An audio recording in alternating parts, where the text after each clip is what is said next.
सोनारा बोला बोला शंकर भगवान की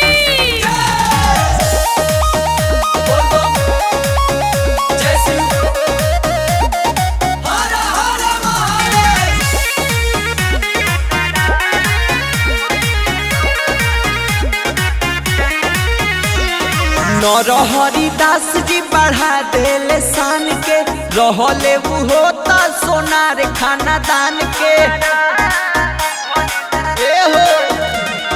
नरहरि दास जी बढ़ा देले शान के रहले वो होता सोनार खानदान के केतना बताई मिलल हाई फाई चिलम जानी के लेनी सोनारा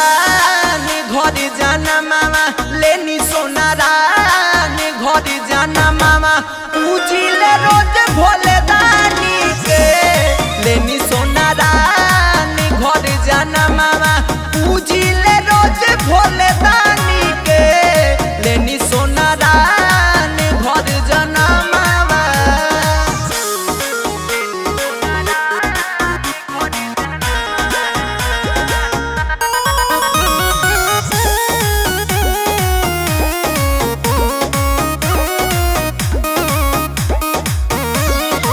लोटा में ले के जालावा आइले रोजो शिवाला ए बाबा जीवन जेतना बार मिले हरदम सोनर परिवार मिले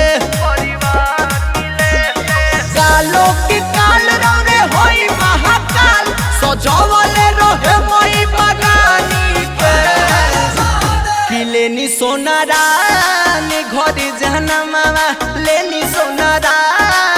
घर जाना मामा पूजिले रोज भोले दानी के लेनी सोनारा घर जाना मामा पूजिले रोज भोले दानी के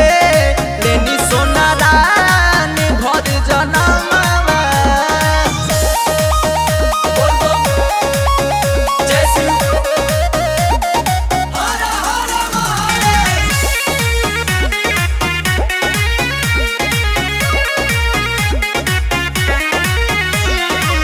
औरजी करस परकाश हो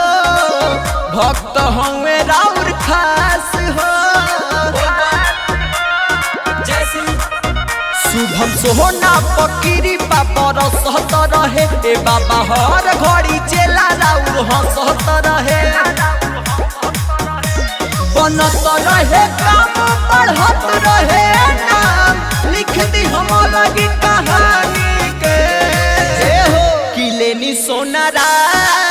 घर जाना मामा लेनी सोनारा घर जाना मामा पूजिले रोज भोले दानी के लेनी सोनारा